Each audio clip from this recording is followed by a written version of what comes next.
காட்டில் ஜாக்குன்ற காகம் வாழ்ந்து வந்தது. அது சோள தோட்டத்தில் வேலை செஞ்சு வந்தது. கழுகிடம் வேலை செஞ்சு வந்தது.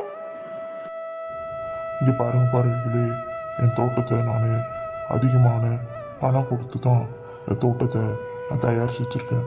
அதனால் இந்த தோட்டத்தில் ஒழுங்காக நீங்கள் வேலை செய்யணும். எப்பொழுதும் ஒழுங்காக வேலை செய்யணும். என் தோட்டத்தை நல்லா பராமரித்து எனக்கு அறுவடையை நல்லா தரணும் அப்படின்னு சொல்லிட்டு கழுகு சொல்லிட்டு இருந்தது. இந்த தோட்டத்தை பராமரிப்பதெல்லாம் உங்கள் வேலை, அப்போ தான் உங்களுக்கு நான் ஒழுங்கான சம்பளம் தருவேன் அப்படின்னு சொல்லிட்டு கழுகு சொல்லிட்டு இருந்தது. ஆனால் இந்த ஜாக்காகவும் தன் முதலாளி சென்ற கொஞ்ச நேரத்திலே இந்த ஜாக்காகவும் அந்த சோள தோட்டத்திலே படுத்து தூங்க ஆரம்பிச்சது. எந்த வேலையும் செய்யாமல் படுத்து தூங்கிட்டு இருந்தது. அப்புறம் வீட்டுக்கு போகும்போது கொஞ்சம் சோளத்தையும் எடுத்துகிட்டு போகலாம் அப்படின்னு பார்த்தது இந்த ஜாக்காகும். வீட்டுக்கு செல்லும்போது சோளத்தையும் எடுத்துக்கிச்சு. இந்த முதலாளி சொல்கிற வேலையெல்லாம் என்னால் செய்ய முடியாது அப்படின்னு சொல்லிட்டு இந்த ஜாக்காகும் கொஞ்சம் சோளத்தையும் எடுத்துட்டு தன் வீட்டுக்கு போச்சு. தன் மனைவி ஜில் வீட்டில் காத்துட்ருப்பா அப்படின்னு சொல்லிட்டு ஜாக்காகும் கொஞ்சம் சோளத்தையும் எடுத்துட்டு வீட்டுக்கு கிளம்புச்சு. எப்பொழுதும் வேலை செய்யாமல் சோம்பேறியாக இருப்பது தான் இந்த ஜாக்காகத்தோட வேலை. வீட்டுக்கு சென்று சோளத்தை தன் மனைவியிடம் கொடுத்தது. இந்த 2 காகங்களும் அந்த சோளத்தை ருசிச்சு சாப்பிட்டாங்க. இங்கே பாரு ஜில், நான் புதிதாக இப்போ தான் ஒரு சோள தோட்டத்தில் வேலை செஞ்சுருக்கேன். அங்கே வேலை செஞ்சுட்டு இருக்கும்போது தான் இந்த சோளம் எடுத்துகிட்டு வந்தேன். உனக்காக தான் எடுத்துகிட்டு வந்தேன். நம்ம 2 பேரும் இந்த சோளத்தை இன்னைக்கு நம்ம நெருப்புல வாட்டி சாப்பிட்லாம் அப்படின்னு சொல்லிட்டு இந்த 2 காகங்களும் சோளத்தை நெருப்புல வாட்டி சாப்பிட ஆரம்பித்தாங்க. சாப்பிட்டு கொஞ்ச நேரத்திலே இந்த சோளத்தின் ருசி 2 காகங்களுக்கும் ரொம்ப பிடிச்சு போயிடுச்சு. நாளைக்கு வரும்போது நிறைய சோளம் எடுத்துட்டு வாங்க. அந்த சோளத்தை வச்சு நான் உங்களுக்கு விதவிதமான உணவு செஞ்சு தரேன் அப்படின்னு சொல்லிட்டு இந்த 2 காகங்களும் பேசிக்கிட்டாங்க. ஜாக்காகவும் தன் முதலாளி ரொம்ப ஸ்ட்ரிக்ட் அப்படின்னு சொல்லிட்டு ரொம்ப பயந்துட்டு இருந்தது. அதெல்லாம் எனக்கு தெரியாது ஜாக்கு, நீங்கள் நாளைக்கு வரும்போது நிறைய சோளம் எடுத்துட்டு வாங்க. அதை வச்சு நான் விதவிதமான உணவுலாம் செய்து உங்களுக்கு தரேன். இந்த ஜாக்காகவும் தன் முதலாளியோட தோட்டத்துக்கு போய் சோளம்லாம் எடுத்து தன் பையில் வச்சுட்டு இருந்தது.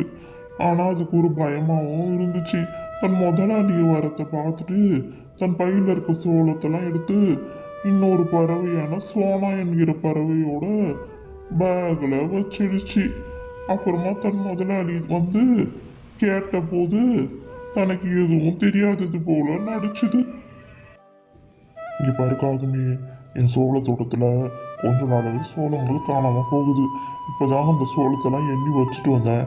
ஆனால் கொஞ்சம் சோளங்கள் இப்போ காணலை. உன் மேலே தான் எனக்கு சந்தேகமாக இருக்குது. உன் பைய கொஞ்சம் காமி அப்படின்னு சொல்லிட்டு இந்த கழுகு இந்த ஜாக்காகத்தோட பைய திறந்து பார்த்துச்சு.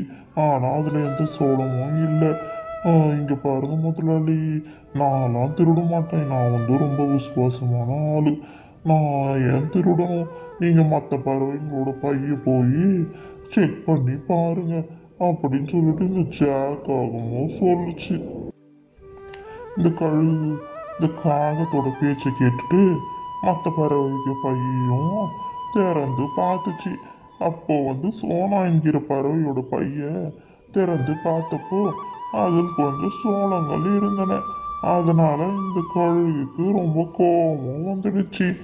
ஆனாலும் இந்த கழுகுக்கு இந்த காகத்தின் மேலே தான் சந்தேகமாக இருந்தது. சரின்னு சொல்லிட்டு இந்த சோனா என்கிற பறவை தன் வீட்டிற்கு அனுப்பிடுச்சு. இங்கே பாரு பறவையே, உனக்கு இங்கே வேலை கிடையாது. நீ தான் இந்த சோளத்தை எல்லாம் திருடியும் பையில் வச்சிருக்க. அதனால உன்னை இந்த சோளக்காட்டில் உடனே வேலையிலேருந்து நிறுத்துறேன். இந்த மாதிரி வேலையெல்லாம் எனக்கு சுத்தமாக பிடிக்காது அப்படின்னு சொல்லிட்டு அந்த பறவையை அந்த சோளக்காட்டிலேருந்து விரட்டி அனுப்பிடுச்சு இந்த கழுகு. ஆனாலும் இந்த கழுகுக்கு சந்தேகம் தீரலை. மறுநாளும் இந்த கழுகு வந்து எல்லா சோளத்தையும் எண்ணி பார்த்தது. அப்போ வந்து சோளங்கள் குறைஞ்சி போயிருக்கிறத பார்த்துச்சு. இந்த காகத்தின் மீது தான் சந்தேகமாக இருந்தது இந்த கழுகுக்கு. உடனே இந்த காகத்தோட பைய திறந்து பார்த்துச்சு. அப்போ இந்த காகத்தோட பையில நிறைய சோளங்கள் இருந்தது. அதனால கழுகுக்கு ரொம்ப கோபம் வந்துடுச்சு. என்ன பண்ணுறது, இந்த காகம் தான் இந்த திருட்டு வேலையெல்லாம் செஞ்சுது அப்படின்னு சொல்லிட்டு கழுகு இந்த காகத்தையும் தாக்க ஆரம்பிச்சுது. ஐயோ, இந்த கழுகுக்கு எப்படியோ உண்மை தெரிந்து விட்டது. இனிமேல் இந்த சோள தோட்டத்தில் நம்மளால் வேலை செய்ய முடியாது அப்படின்னு இந்த ஜாக்காகவும் அலறி அடித்து கொண்டு அந்த கழுகின் தோட்டத்திலிருந்து சென்றது. இந்த கழுகு நம்மளை சும்மா விடாது போல. இந்த கழுகு நம்மளை அடிக்கிறதுக்குள்ள இந்த தோட்டத்திலிருந்து நம் பறந்து சென்று விடுவோம், பக்கத்து காட்டுறதுக்கு சென்று விடுவோம் அப்படின்னு சொல்லிட்டு இந்த காகமும் பயந்துட்டு அந்த சோளக்காட்டிலிருந்து சென்று விடலாம் என்று பார்த்தது. அந்த சோளக்காட்டிலிருந்து தப்பித்து சென்றால் போதும் என்று இந்த காகமும் தப்பித்து சென்றது.